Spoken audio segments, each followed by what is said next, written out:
The first thing that you've got to do is you've got to become more friends and more at peace with the anxious state, okay? Same as with insomnia, yeah?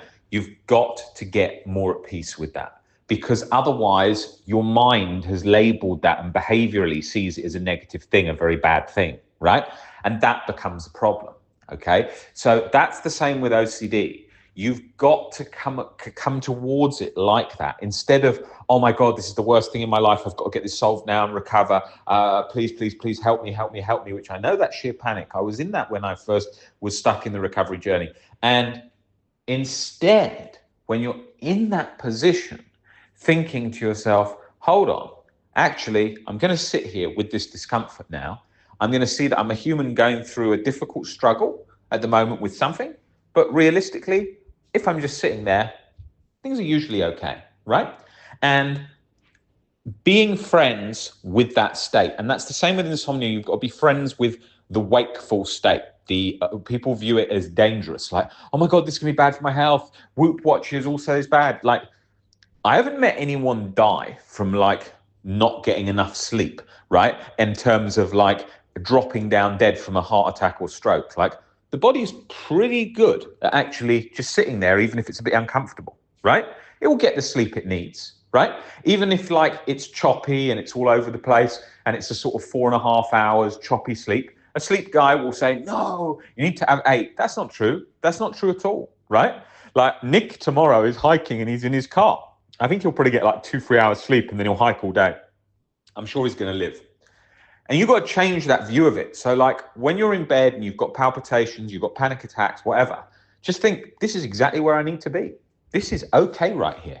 And focus on just making the day as good as you can, right? This is what I always say to people with insomnia. I say, make the day as good as you can. Go out and do everything regardless of the insomnia and still have a great day.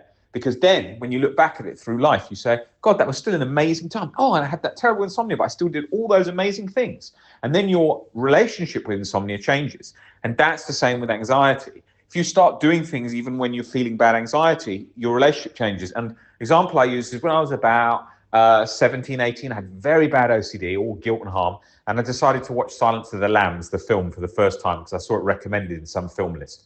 And I watched it, and it was one of my favorite films of all time in terms of a thriller, right? And I watched that, and I thought, wow, it's amazing. But I had terrible harm OCD at the time. I was in a very, very bad way. But I remember just loving that film, even with that. And then afterwards, I ended up watching Hannibal, Red Dragon, Manhunt, all the other parts of the Silence of the Lambs sequence of films. And I watched all of that, absolutely loved them. But at that time, I can remember, I was in real sort of mental agony of back and forth compulsions all around guilt and so on. And I didn't have anyone to say those things to me at the time. But if I had gone with, enjoy the experience, it's okay to feel this anxiety now, it's not dangerous, you're not going to die. It's like, even if you haven't slept very well and you feel really bad, someone distracts you and tells you something funny and you don't even feel that bad, your symptoms, right? Because the perception is where the problem is. People tell themselves this all the time. Like, I remember I was on a date with a girl and she said to me, like, I have to get 8 hours sleep, otherwise I can't function. I was thinking, like, you could probably function pretty well on 6.5, 7. Just have to get used to it a bit, right? It's not that bad, yeah? And my worst with insomnia, I was sleeping like 2 hours a day. And then like every third or fourth day, sleeping like 4.5. For quite a long time. And one of the sleep coaches that we often work with, Beth, she had insomnia for 42 years when she was an air hostess. And she used to just sleep on her suitcase, sleep on a couch, and she never slept in her bed because she was so scared of not being able to sleep. And she was like that for 42 years. Imagine that. Can you even imagine that? 42 years of that. So we see all these crazy stories of difficult life circumstances, and you've really got to sort of make friends there with it, right? It sounds a bit wishy-washy, but it's so true. If you lean into it and get comfortable with the feeling of stuck, setback, triggered, can't sleep, frantic, scared, oh no, not this, then we start to ease that pattern. And the patterns are what cause the cycle in our body.